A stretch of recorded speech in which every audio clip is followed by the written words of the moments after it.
모세가 장성했습니다. 이제 오늘 본문에 기록된 나이로 치자면 40세쯤 되었습니다. 모세의 정체성이다라는 것을 생각해 볼 때면 모세가 태어나서 구원받은 사건, 바로 모세라고 이름 지어진 물에서 구원받은 사람이라는 것, 그것이 바로 모세의 정체성이었습니다. 물에서 구원받은 이유는 바로왕이 히브리인의 남자아이를 나일강에 버리라라고 하면서 시작되었습니다. 모세의 부모는 그 바로왕의 명령이 떨어졌음에도 불구하고 믿음 안에서 바로의 명을 두려워하지 않고 모세를 숨겨서 키웠고 믿음으로 갈대 상장, 즉 방주를 만들어서 나일강 가에 놓아두었습니다. 하나님은 바로의 공주가 그 갈대 상자를 발견하고 그 안에 있는 아기를 보았을 때에 불쌍히 여기게 하였습니다. 모세는 그 공주의 불쌍히 여김을 통하여서 어머니의 품에서 젖을 떼고 바로의 공주에게 보내줬고, 그 공주는 아기의 이름을 물에서 건져낸 사람, 물에서 구원받은 사람 모세라고 이름 지어 주었습니다. 바로의 왕국에서 자라게 되었지만 모세는 자신의 이름이 불리워질 때마다 물에서 건진받은 자, 물에서 구원받은 자라는 그 이름이 불리워질 때마다 자신의 정체성을 다시 한번 확인하게 됩니다. 나는 히브리인이다.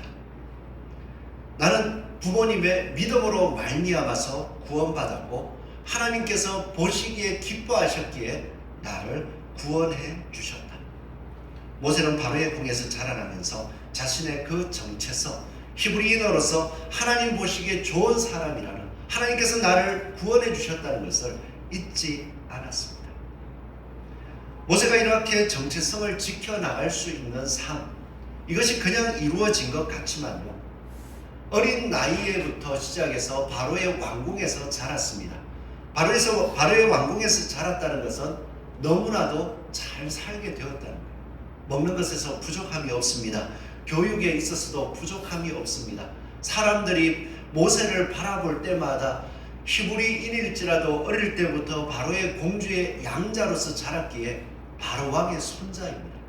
그렇기 때문에 신하들은 모세를 생각할 때마다 높여 바라보고 그를 귀히 대접하고 살았습니다. 이 모세가 자라간 교육의 모습을 역사학자들은 이렇게 이야기를 하더라고요. 이집트의 왕족의 교육, 왕족의 자녀들의 교육은 어렸을 때부터 시작되어서 한 12년 동안 지속되었는데, 이 모세는 이집트 최고의 교육을 받으며 그 능력을 인정받고 왕자로서 성장해 갔다. 그리고 40세가 되어서 장성했다라고 한다면 이제 모세는 생각할 때에 그 모든 애국 나라의 정세를 알고 자기의 위치를 알고 뭔가 한 자리를 얻기 위하여 심지어는 애굽의 왕이 되고자 노력해 볼 수도 있었을 것입니다. 이제 모세는 그것을 어떻게 해야 될까 결정할 수 있는 충분한 나이, 장성하게 되었습니다. 이런 가운데에서 모세가 결정한 것은 여전히 히브리 사람들이 나의 동족이다. 나는 히브리 사람들을 사랑하고 그들에게 하나님의 뜻을 이루어야겠다라는 결정을 하게 되었습니다. 이런 결정이 쉬운 것 같지만 우리가 살아봐도 쉽지 않잖아요. 많은 사람들의 이야기를 들어볼 때면 처음에는 같은 그럼들, 같은 환경 속에 있다가 점점 공부를 열심히 해서 서울대를 가고 서울대에 가서 자기의 그 수준에 맞는 사람들과 대화를 나누고 또 교제를 가지다가 보면 엘리트들의 삶이 어떠한지를 깨닫고 또 그 엘리트들과 어울리다 보면 세상에서 성공하는 길들이 보이고 그러다 보면 그 길을 계속해서 선택해 가면서 자기와 예전에 친했던 사람들의 삶, 그 삶과는 점점 단절되고 자기의 길을 걸어가는 이야기들 생각보다 많이 보이더라고요. 그런 가운데에서 아니야, 나는 이 모든 것을 알았고 사회의 모든 성공의 방법들, 길들도 알고 있지만 나는 나와 함께 했던 사람, 그 사람들을 위해 힘쓰고 애쓰고 그들과 함께 살아갈 거야. 이런 결정을 한다는 거 쉽지 않지 않습니까? 모세의 결정은 그 이상입니다. 그 당시 가장 큰 강대국이었던 애굽에서 왕자로서 애굽의 왕까지도 노려볼 수 있는 자리입니다. 그럼에도 불구하고 왕의 위용을 받고 계속해서 노역을 당하고 있는 그 사람들을 바라보면서 하나님께서 나를 히브리인의 하나님으로서 나를 구원해 주셨기에 나는 그 하나님의 뜻을 생각하면서 내 백성, 고난받는 내 백성을 사랑하고 나는 히브리인이요 하나님께서 구원해 주신 하나님의 보시기에 좋은 삶을 살아야 한다고 자기의 정체성을 결정하고 행동해 나아가려고 하는 것. 우리도 우리의 삶 속에서 그리스도인이라는 정체성을 끊임없이 되새기고 살아갈 수 있기를 소원합니다. 그 모습을 히브리서 11장 24절에 가니까 모세는 믿음으로 장성하여서 바로의 공주의 아들이라 칭함받기를 거절하고, 바로의 공주의 아들이다라는 것을 애굽에서 너는 이제 그럴 자격이 없어, 클만큼 컸으니까 떠나, 이것이 아니라 모세는 믿음으로 거절하고 도리어 하나님의 백성과 함께 고난받기를 잠시 죄악의 낙을 누리는 것보다 더 좋아합니다. 그리고 그리스도를 위하여 받는 수모를 애굽의 모든 보화보다 더 큰 재물로 여겼으니 이런 상주심을 바라봄이라 라고 평가를 하더라고요. 모세가 이렇게 믿음의 정체성을 지킬 수 있었던 것, 그것은 바로 부모가 믿음의 정체성을 지키고 그 자녀의 삶 속에서 그 자녀의 삶이 하나님의 구원의 역사가 되도록 믿음 안에서 이끌어 나아갔을 때에 끊임없이 되돌아보는 계기, 믿음의 대가 이어지더라고요. 조금 전에 말씀드렸습니다. 우리는 세상을 살아가면서 자녀들이 잘 되기를 바라고 또한 세상 안에서 성공하는 방법들을 이야기하고 또 그것을 선택해 갈 때에 막연히 좋다라고 이야기할 수도 있습니다. 그러나 가장 중요할 때가요, 그 자녀들에게 어려움이 생겼을 때, 그 어려움이 생겼을 때에 믿음의 부모로서 어떻게 대처할 거냐, 믿음의 부모로서 그러한 어려움들이 있을 때에 하나님의 말씀 앞에 서자, 모세의 부모처럼 바로의 명을 두려워하지 아니하고 하나님께서 보시기에 아름다운 사람, 그 믿음의 모습을 가지고서 믿음을 지키기 위하여서 힘쓰고 애쓰고 목숨까지 지켰던, 목숨까지 아끼지 아니하였던 그 모습을 보여주어서 결국 하나님의 은혜로 보이지 않는 손길로 바로의 공주에게 불쌍히 여김을 받고 건져져서 애굽의 그 왕자의 모습으로 자라갈 수 있었던 것. 모세가 자기의 정체성을 생각해 볼 때 내가 어떻게 구원받았을까? 나의 부모가 그 모세의 명령을 두려워하지, 바로의 명령을 두려워하지 않고 하나님 앞에 믿음을 지켰을 때 그렇게 했었죠. 그걸 생각해 보니까요, 내가 어떻게 구원받았는가, 그 정체성을 지키면서 그리고 나의 삶은 하나님 앞에 드려져야 되는 삶이라고 끝까지 결정해 나아갈 수 있게 되더라는 것입니다. 우리의 그리스도인이란 정체성은 어디에서 왔습니까? 하나님이신 예수 그리스도께서 인간의 육신을 입고 이 땅에 오셨습니다. 이 땅에 오셔서 가장 낮고 천한 자리에서 하나님의 뜻을 보이시고 우리의 죄, 나의 죄, 죽음으로 영원한 심판으로 끝나게 될 나의 죄를 짊어지시고 십자가에 못 박히시고 우리의 죄를 씻으시고 하나님의 영원한 생명 안에서 살아가게 해주셨습니다.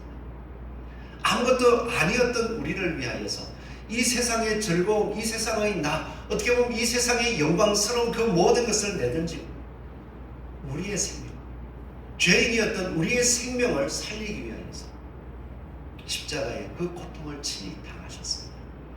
그런 이후에 우리는 아무것도 한 것 없는데 단지 그 예수님을 믿었다는 것 하나로 말미암아서 하나님의 자녀로 불러주시고 우리의 마음에 성령을 보내어 주셔서 하나님의 뜻이 좋아지게 하시고 그 뜻을 쫓아가게 하심으로 우리를 그리스도인이라고 부르게 하셨습니다.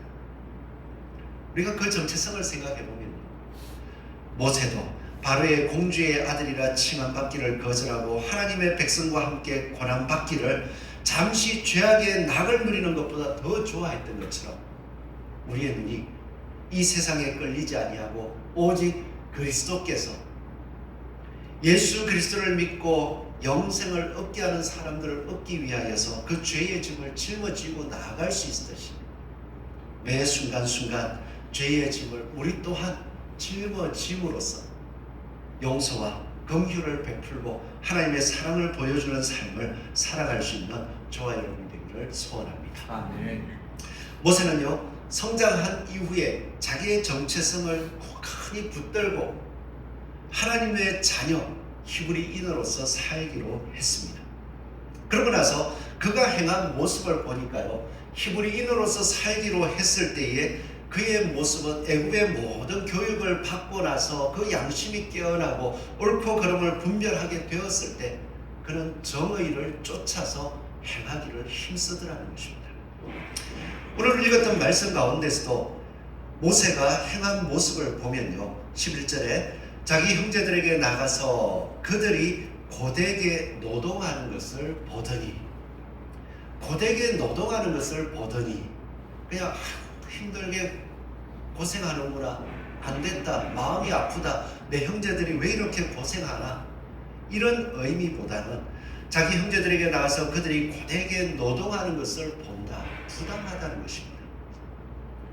저들이 무슨 잘못을 행해서 노예로 팔려온 것도 아니요, 그 조상의 일을 살펴보면 요셉을 통하여서 이 나라를 구원하고 그 나라에 정착하여서 이 애국과 함께 성장하며 살아왔었는데 이들이 무슨 잘못을 했기에 저렇게 고된 노동을 하면서 억압을 받아야 되는가? 그 안타까움에 심령이 불타올랐다는 것입니다. 그러다 보니까 어떤 애국 사람이 한 히브리 사람, 곧 자기 형제를 치는 것을 본지라 억울하게 노동을 하고 억압받고 있는데 거기에서 한 애국 사람이 자기 형제를 진짜 부당하게 치는 모습을 보니까 너무나도 속이 타올랐다. 모세는 정의에 불타는 사람이었습니다. 그리고 또 더 나아가서는 이 모세가 그 애국 사람을 치고 나서 그 다음날 히브리 동족들을 다시 한번 돌아보고 뭔가 자기를 통하여서 이루어지기를 기다리며 나아갔을 때에 형제들이 싸우는 모습을 보았습니다. 그러고 나서는 그때도 하는 모습이 무엇이냐면 옳고 그른 사람을 판단해서 잘못을 행한 사람을 올바로 세우고자 하는 정의감이 식어지지가 않더라고요. 또 모세는 애굽에서 그 애굽 사람을 죽이고 탈로 났다라고 해서는 살기 위해서 도망을 쳤습니다. 미디안으로 도망을 쳤는데 그곳에서 행한 모습도 보니까요, 이제 도망자의 신세로서 자기의 신분이 탈로 나면 큰일 납니다.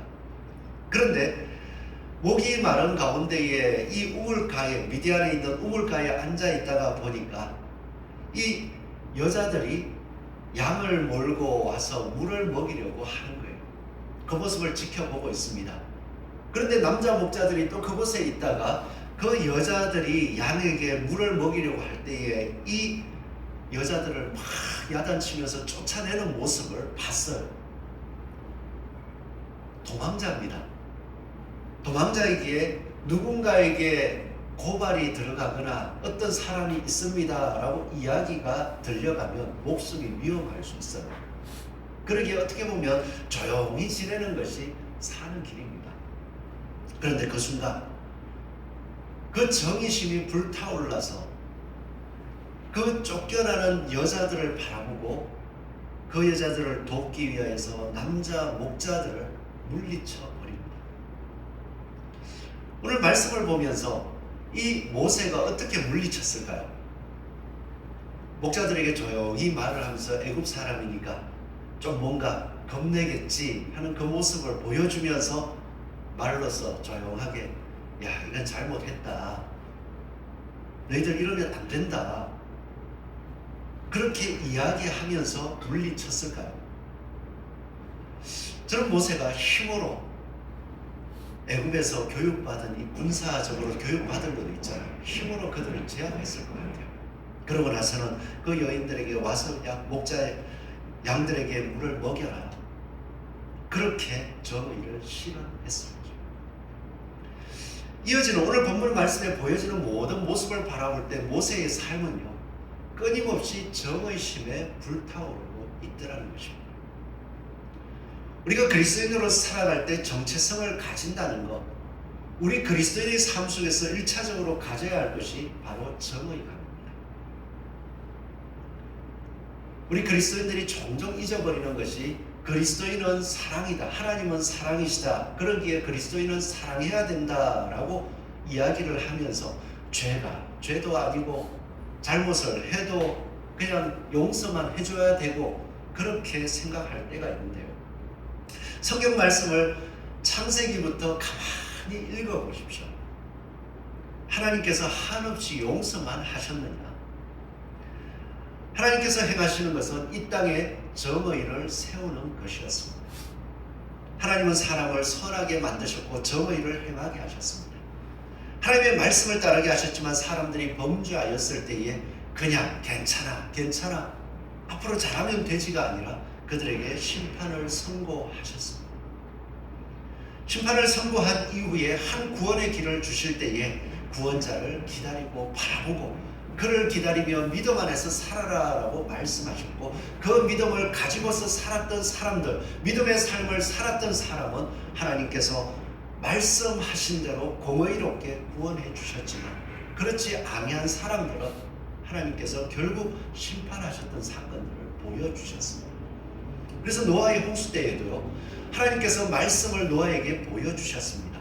그리고 그 말씀을 지켜가는 노아의 모습을 온 세상 사람들이 다 보았어요. 말씀을 지키는 노아의 모습을 바라보면서 저 노아가 하는 게 뭐냐? 노아는 언제든지 이야기했겠죠. 하나님께서 이 세상을 심판하신다고 한다. 그래서 나보고 방주를 지으라고 했다.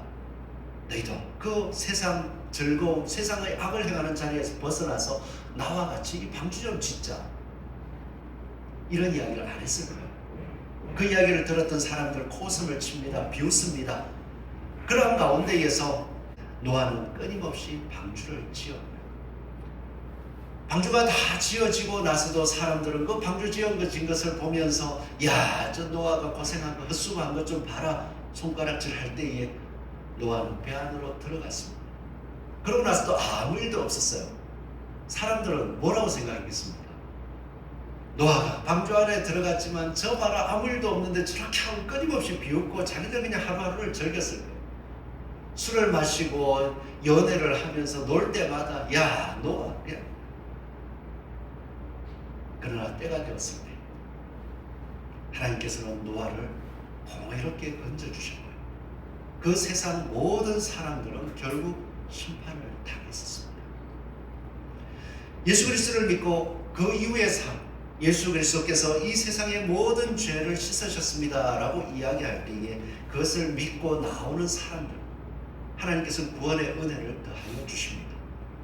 그러나 그 은혜를 받은 사람은 성령께서 이 마음속에 오셔서 양심을 깨우시고 예수 그리스도의 말씀을 쫓아 살아가게 해주신다는 거예요.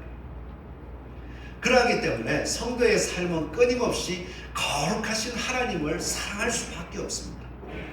그래서 그리스도인이다라고 이야기할 때면 거룩하신 하나님, 우리의 죄를 보실 수 없어서, 죄와 같이 하실 수 없어서 예수 그리스도로 말미암아 십자가에서 죄의 흉거를 씻어주신 하나님, 공의를 이루시기 위하여 심판을 자기의 아들에게 행하신 하나님, 그 하나님을 잊지 않는 것, 그 하나님을 너무나도 사랑하는 것이 그리스도입니다. 그러다 보니까 세상을 바라볼 때도요, 항상 정의가 무엇인지, 올바름이 무엇인지를 구별하고 정의를 행하기를 힘쓰는 사람, 그 사람이 그리스도인입니다. 저와 여러분들의 삶 속에서 우리가 그리스도인이라는 정체성을 가지고 살아갈 때에 정의를 사랑하고 정의를 이루기 위하여 힘쓰는 저와 여러분의 삶이, 가정 안에서도 올바름을 추구하고 자녀들에게 올바름을 보여줄 수 있는 저와 여러분 되시기를 축원합니다. 여기 한 가지 문제는 있더라고요. 정의를 행하려고 하다 보니까 모세가 장성한 후에 자기의 민족을 구원하기 위하여서 행한 것이 정의를 이루기 위한 건데 무엇을 했습니까? 결국 보니까 자기의, 조금 나쁜 말로 하면 혈기를 사용하더라고요. 자기의 동족을 구원하기 위해 이건 부당하다, 억압하는 것은 부당하다라고 했는데 애굽 사람이 자기의 동족을 치는 것을 보고 좌우를 살펴서 어떻게 했습니까? 그죠? 죽여버립니다. 조금 더 건강한 모습으로 보면 이렇게 되지 않을까요? 그 부당한 모습을 바라보았을 때에 애굽 사람을 불려다가 왕자잖아요. 왕자로서 너 이렇게 한 건 부당한데 공정하게 해야 되지 않느냐라고 하면서 판단해 줄 수도 있었겠죠.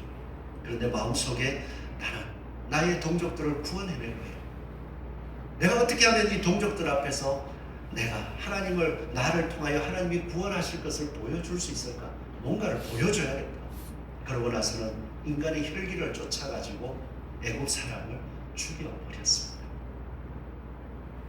그리고 그 뒤에 정의를 이루려고 하는 모습을 보니까 끊임없이 힘을 쓰는 거였습니다. 이 모습을 바라볼 때면 모세의 조상이었던 레위를 생각해 볼 수 있습니다. 레위는 야곱의 딸 디나가 강간을 당했다, 그 소식을 들었을 때, 그리고 그 세겜의 족장이 이 디나를 아내로 맞이하고 싶어서 예물을 준비하고 기다리고 있다. 그런데 할례를 핑계로 삼아서 그 세겜 족속을 다 죽여버렸어요.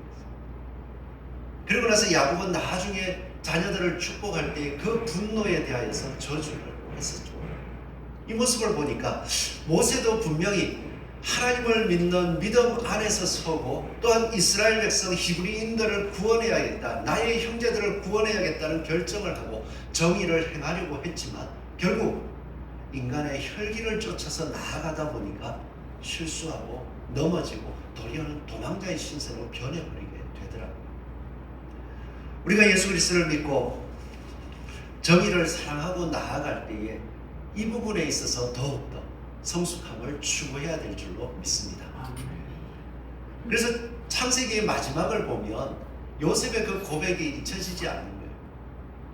당신들은 나에게 악을 행하였으나 악을 선으로 바꾸시는 하나님께서, 내가 하나님과 동행하였을 때 하나님께서 형통하게 해주셔서 하나님의 뜻을 이루기 위하여 애굽의 총리가 되게 해주심을 내가 알기에 이제 나도 선으로 악을 이기고 악을 선으로 만드는 삶을 살겠습니다. 그렇게 정의를 실현해 가더라. 이것이 우리에게 있는 숙제인 줄 믿습니다. 지금의 삶 속에서 참 세상 살기가 흉흉하죠. 마음속에 이래저래 속상한 일도 많고 답답합니다. 이러한 가운데에서도 누가 좋다 나쁘다 이야기하는 건 맞습니다. 옳고 그러면 따져야겠죠. 그러나 우리 그리스도인들로서 무엇을 해야 되겠습니까? 이 가운데에서 우리 그리스도인으로서 어떻게 정의를 사랑하고 그 속에서 선을 이루어갈 수 있을까? 그 속에서도 우리는 진리를 쫓아 살아갈 수 있을까? 이것을 고민하고 실천해 볼 수 있고, 또한 그 안에서 내가 참된 성숙을 이루어가기를 어떻게 해야 될까 고민하고 결단할 수 있는 저와 여러분 되기를 소원합니다. 마지막으로 모세가 장성한 후의 모습, 진짜 성숙으로 나아갔던 모습을 보니까요, 오늘 마지막 23절 이후를 보면 여러 해 후에 애굽 왕은 죽었고 이스라엘 자손은 고된 노동으로 말미암아 탄식하며 부르짖으니 그 고된 노동으로 말미암아 부르짖는 소리가 하나님께 상달된지라. 결국 하나님의 은혜를 믿고 하나님의 구원의 역사를 행하려고 하는 사람들은 하나님의 일하심을 바라볼 때에 이루어지더라는 것입니다. 오늘 이스라엘 백성들, 히브리인으로서 애굽에서 억압받던 사람들 계속해서 억압받으면서 소망을 하나 기다렸어요. 그게 뭐냐면 애굽의 왕이 바뀌면 좀 달라질 거야. 왜냐하면 지금 왕은 좀 악해가지고 지금 우리를 이렇게 억압하는데 다음에 왕이 새로이 생기면은 이 왕은 우리를 좀 이해해 줄 거야. 이해해 줄 수 있을 거야. 왜냐하면 왕이 새로 등극을 하면 은혜를 베푸는 것이 관례였거든. 그래서 왕이 새로이 세워지고 나면 쫙 국정을 살피면서 억울하게 감옥에 갔던 사람들 다 풀어주고 또 죄 지은 사람들을 사면해 주기도 하고 또 이스라엘 백성들이 저렇게 억압받는 모습을 하소연하면은 그 백성들에게 은혜를 베풀어서 그래 경감해 줄게 라고 하든지 그 노역에서 풀어주려고 하는 모습을 보여줄 수도 있습니다. 이스라엘 백성들은 그거를 기다린 거예요. 그래서 근 80년 동안 모세를 나일강에 던져라 라고 이야기한 이후부터 80년 동안 그 노역을 참고 기다리면서 왕이 바뀌면 기다렸습니다. 그런데 왕이 바뀌어서도 그 은혜가 베풀어지지를 않는 거예요. 그러니 그때부터 그들이 할 수 있는 것은 누군가 우리의 이 억울함을 우리에게 정의를 이루어 주실 참된 분이 누구인지 그냥 애타게 기다리면서 부러지질 수밖에 없는 거예요. 그러기에 이스라엘 백성들은 그 애굽에서 노역을 하면서 하나님께서 베풀어 주시는 구원을 계속 기다리게 돼요. 모세도 마찬가지였습니다. 모세도 애굽 사람을 죽이고 이스라엘 백성들에게 자기를 통하여 구원을 이룰 줄 알았지만 도망자의 신세가 되었습니다. 그래서 미디안에 가서 그래도 정의를 행하고 나서 미디안 그 제사장과 함께 동거할 수 있도록 은혜를 베풀어 주셨는데 결혼도 했어요. 그리고 아이를 딱 낳았는데 자기 신세가 너무나도 처량합니다. 그래서 아이를 낳고는 22절에 보니까 이름을 게르솜이라. 결혼해서 아이를 낳았지만 아이를 낳고 났으니 자기 신세가 어떻습니까? 너무나도 처량하다는 거예요. 그래서 나는 타국에서 나그네가 되었다. 그렇게 이야기를 하는 것입니다.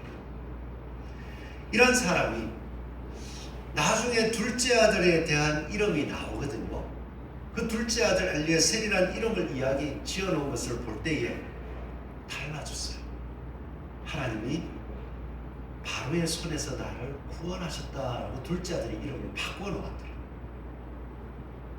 그 미디안에 살아가면서 처음에는 하나님이 나를 통하여 구원해 주실 줄 알았는데 내가 이렇게 타국에서 진짜 나그네처럼 살게 되었어. 비참해. 이런 생각을 하고 있다가 미디안에서 살아가는 동안에 이렇게 살게 되는 것, 이것 또한 하나님께서 바로의 손에서 바로의 칼에서 나를 구원해 주심이라는 것을 깨달았고 그 속에서 하나님을 소망하게 되었다.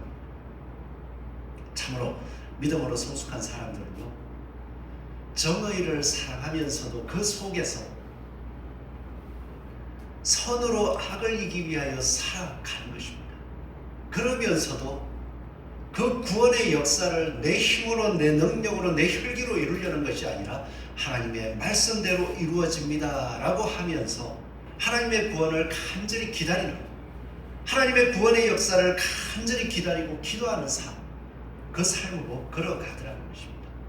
그럴 때에 하나님께서는 모세를 미디안에서 살아가게 하시고 또 그 속에서 하나님의 구원의 역사를 하나님이 친히 역사하심으로 세상에 드러내 주셨듯이 우리의 삶 속에서 우리가 진짜 예수 그리스도의 말씀을 붙잡고 선으로 악을 이기고자 나아갈 때에, 우리의 각자의 삶 속에서 그 싸움을 싸우고자 힘쓸 때에 하나님께서 친히 이스라엘 백성들을 돌보시고 기억하신 것처럼 우리의 삶 속에서도 그 구원의 역사를 이루어 주실 줄로 믿습니다. 아멘.